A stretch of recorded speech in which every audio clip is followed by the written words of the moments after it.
West left side to Stevenson, who went 0 of 5 from the floor in the first half. He comes off a West screen, back to West, fakes the shot, drives by Nene. There's the open man, Hibbert, layup, and a foul. Terrific pass by West, and Hibbert looks at a three-point play.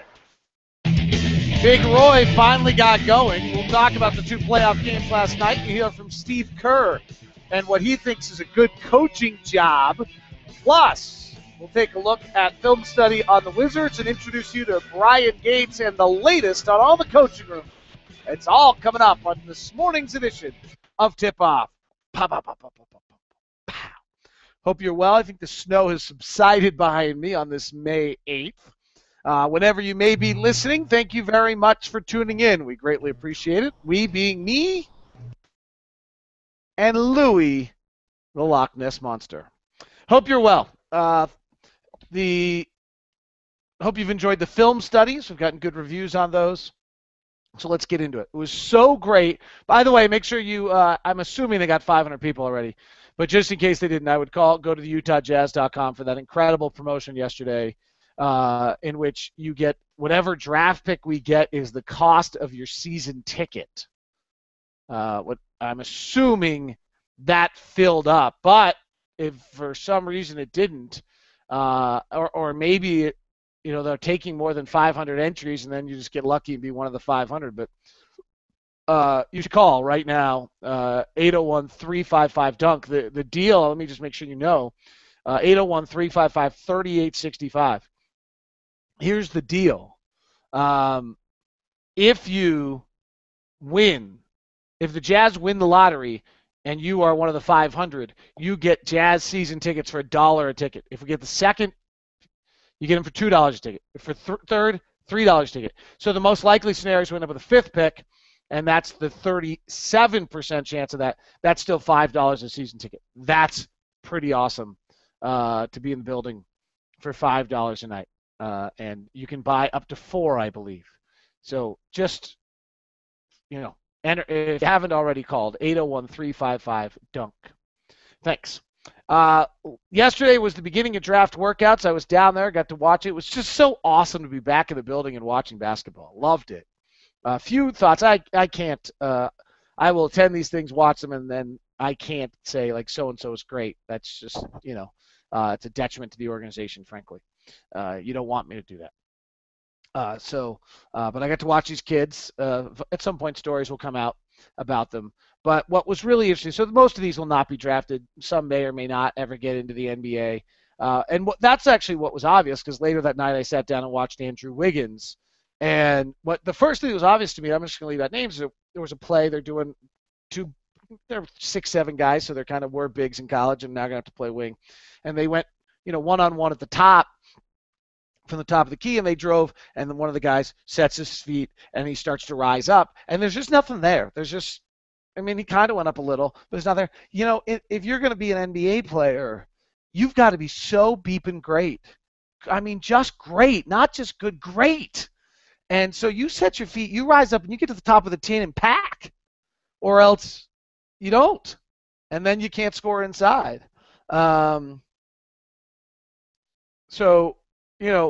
It's a pretty interesting difference to watch and see the NBA player compared to these guys they're trying. That's actually what jumped out to me yesterday, was the discrepancy between the guys we saw, some of the guys we saw yesterday, and what it takes to be an NBA player. There's another one where a guy made a nice move and he had a jump shot from kind of the elbow, but his shot release was in his chest instead of up high. You're not getting that off. You're just not. Now, there's other fundamental things, leading with a shoulder on a shot, some things like that. But those two plays early in the workout, to me, were most interesting, because you just abundantly saw right away, wow. Now, why would the Jazz have men? Well, you're looking to find guys that have pieces of their game that are impressive enough that you wonder, hey, if I work with him enough, could I turn him into something? If we got him for 3 weeks of summer camp, or some other scenario, would that be helpful to him? Could he be someone? The other one you might look at is, okay, gosh, wow, he's a really good, let's say, I'll just use an example. I don't want to use a specific example, but let's say we have a really long point guard in working out. Could be anyone. And we watch him, and he's really good. Hey, he's pretty laterally quick, and he's got long arms, and he defends his butt off. And, hey, he really can't shoot, and his handle's not that good. But, boy, he really – well, you know what? When that might be someone you might actually decide, hey, that's a perfect compliment to practicing against Trey Burke. So whether it's summer league or training camp, or I don't know the rules and whether you can do it for open gym or not, that you tell that guy's agent, hey, we'd like to have him working out against Trey because we want Trey to work playing longer players. Does Trey no good to go up against a guy similarly sized? Trey's development is going to be based. That's the level of detail that's going into this from the Jazz front office, that they're looking for that type of thing. Hey, maybe and if you can find that guy who works hard and handles it and does all of that, then maybe that's a good practice player. And that that gives this guy exposure. If he's probably not going to make the league anyway, it gives him something close and maybe sets him up for a D-League gig or something else. And you want people on your side in this business because they'll call other people and be good to you. The other one, it's interesting to watch in these workouts without being too specific, is the Jazz will run a defender through a drill. It can be very basic. It can be something of the sort of, hey, we're going to ice the pick and roll, then bring it back. You're going to go under, then they're going to pick it again. You're going to go over. So, well, then all of a sudden, the three players, the player has to suddenly remember three different aspects right away. That I think is, you watch and some of the players can get that and some of the players can't. And that's pretty interesting to see. Okay, well, now you just learned this is why you bring him in. There's no way for you to know that any other way. All right, this guy has a hard time processing coaching. He might be really good. He might get it eventually. But this is a player who has a hard time processing coaching. Okay, well, that's a skill that we need to know. So that's where it's just fascinating to be back in the gym, watch the Jazz work, and I'll be back down there again today and see these guys as it goes on. All right, on the court last night, Indiana, Oklahoma City got must-wins. Series were over if they didn't get them. I had a long conversation last night with Kevin Calabro, or yesterday afternoon with Kevin Calabro, the national NBA voice. We'll try to do a podcast next week, actually. He said he'd be up for that. He and I are longtime good friends. He's the best there is. But it's interesting to watch those games last night. Indiana had to get it. They got it. As I'll show you in film study, I really feel like they got it because Washington's just incredible inexperience.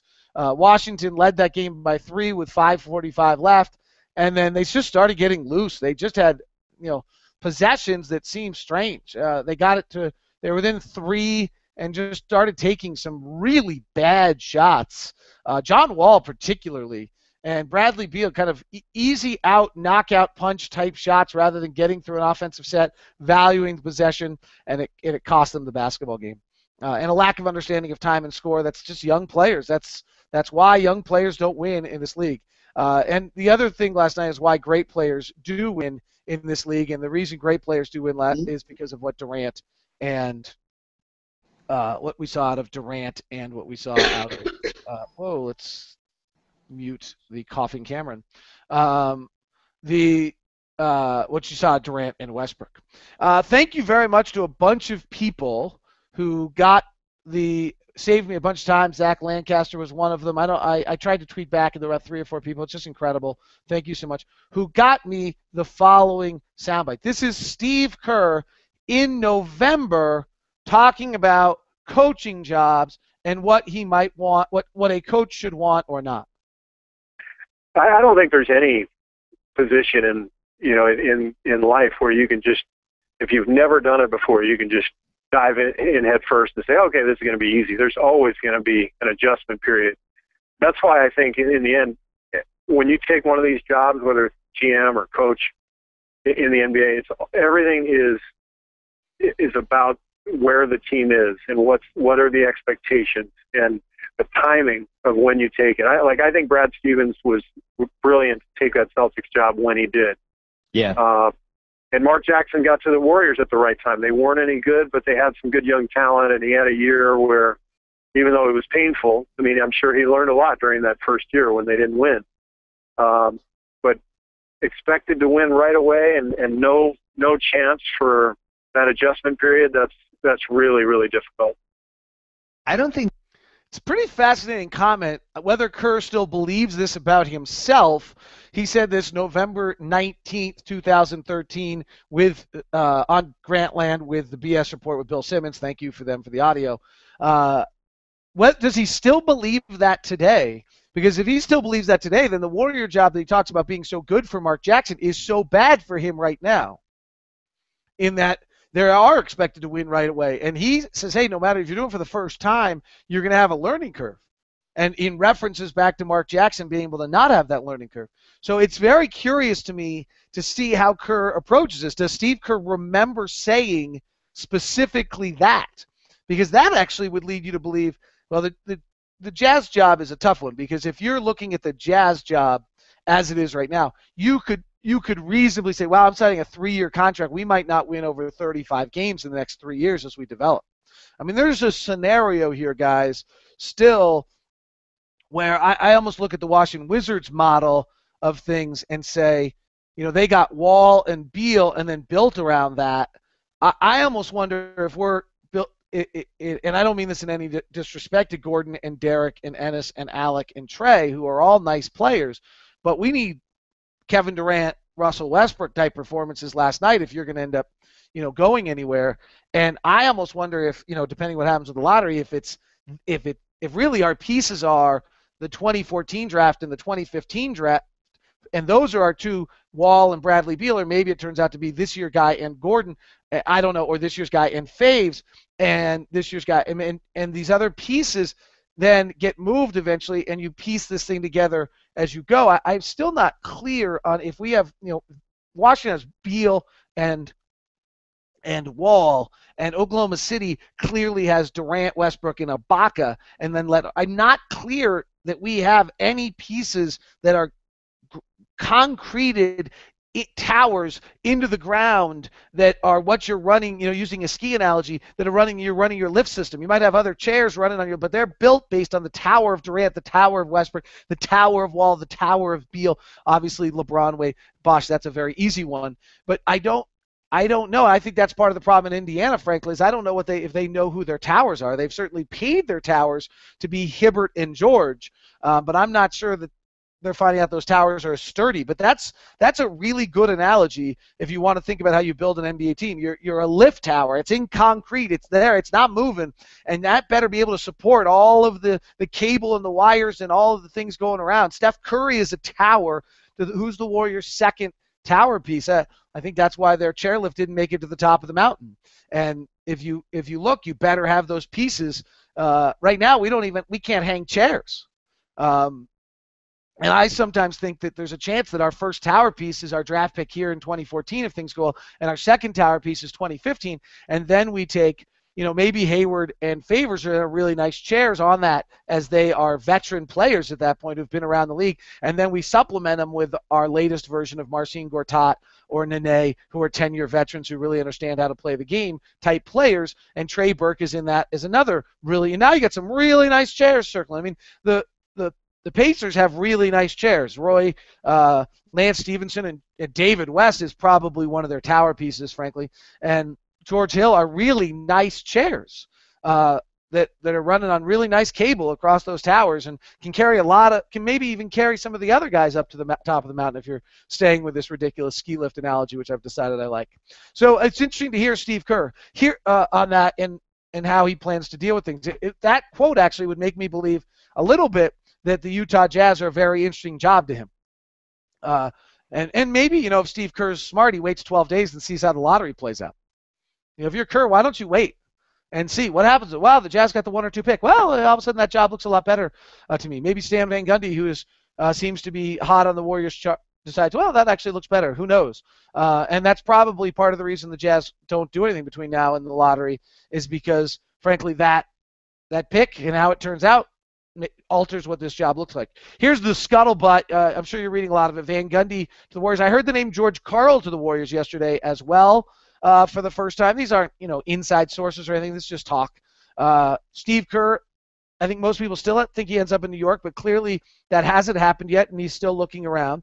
The Lakers are going to go start shooting big and look all around various places and talk to major college coaches and things like that. A lot of people think that they'll still circle back around to Byron Scott. Detroit does not have a GM yet, so they're not in the search, but Brian Colangelo's name has been talked about over there, and if that happens, then D'Antoni and he are close. I don't know if that would happen. Minnesota, they're talking Hoiberg and Lionel Hollins. Thibodeau's still the wild card out there of whether or not that relationship with Chicago is fractured enough that people let you talk to Thibodeau. Milwaukee has new ownership, but Larry Drew is the head coach right now on the coaching front, so that's where things kind of sit on that. All right, time for introduce you to another coach. Let me introduce you to Bryan Gates. He's currently an assistant coach of the New Orleans Pelicans under Monty Williams, who he's been there for 4 years. Prior to that, he was a 3-year head coach of the Idaho Stampede, 2-time D-League Coach of the Year. He won 66% of his D-League games, which is tied for the best ever in league history. He was the assistant for 5 years in the D-League before becoming the head coach there, and prior to that had even more minor league head coaching experience with the USBL. He's in those early 40s, I believe. He is known for player development guy, so he fits the player development square. He fits the previous head coaching square. He fits the minor league experience and the NBA assistant. I think, as the more we're around this, I think those are the squares. My guess is, it seems to me as I'm doing the research on what are making good coaches, it's a very difficult process on how you evaluate who a good coach is and who isn't on things. I think you have to be, when you start looking at things on how you evaluate what is a good head coach or what is not a good head coach in the process, I think what for the process, one of the things you check to see is what boxes they have checked. So, what are the tracks? There's the iconic player / broadcaster who goes straight to coaching. Okay, check those. That's the Steve Kerr. Previous success as a head coach in the NBA is pretty dang good indicator of future success as a head coach in the NBA. So Nate McMillan, Stan Van Gundy, you check those boxes. The other one that does seem to be a very good indicator of success is previous head coaching experience on a minor league level with assistant background as well in NBA. You got to have spent some time in the league to understand it. And so, but if you have that previous head coaching, frankly, there's collegiate. Both Tom Thibodeau, who was a disaster, and Stan Van Gundy, who wasn't great, were collegiate head coaches, then became assistants, and I no offense to college, but I almost would reference it a little bit as the matching that of D-League or minor league coaching. It's a different game, but frankly, it's 30 some odd games, not as many as the D-League's more games. D-League might be better experienced in college. In a lot of ways. So you look at a guy like we just introduced you to, Bryan Gates. Okay, we've got the NBA assistant, so check, he's got that experience. He's got head coaching experience both in the D-League and the USBL, check. He's got success. He was D-League Coach of the Year, check, twice. He's won games, check. So a lot of check marks. Maybe not flash, no check. No check on flash. Okay. And I think the chances are, what are some of the names we've talked to? Nick Nurse, we've talked about Nick Nurse. Not a lot of flash, a lot of checks. Jay Larinaga, not as many checks. And no flash, but maybe. In-house, Alex Jensen, Brad Jones. Not a lot of flash. Checks. Got some checks on the list. Who else did we talk about? Darvin Ham had some NBA background, had some head coaching in the D-League, check. Didn't have the same success. I'm going to introduce you to some other guys later. They'll have some checks. Dave Fizdale, we did yesterday. No check as head coach. Right? Assistant coach, check. Been around good organization, check. No head coach, check. Oh, that hurts. Quinn Snyder. I think you look at Quinn Snyder, I think that name's going to circle back a lot. For all the Jim Boylan talk, I frankly think if we were more sophisticated in our reporting, for every time we've heard the name Jim Boylan so far, we probably should have heard the name Quinn Snyder. College head coaching, check. D-League head coaching, check. Assistant coaching, check. Very bright, check. JD MBA, check. Nobody else got that. He'll kill the interview with that background. If you believe the head coach is a CEO, he kills it. So double check. There on those. Next week, by the way, I'll introduce you to another D-League head coach tomorrow. Then next week we're going to switch and do some college coaches.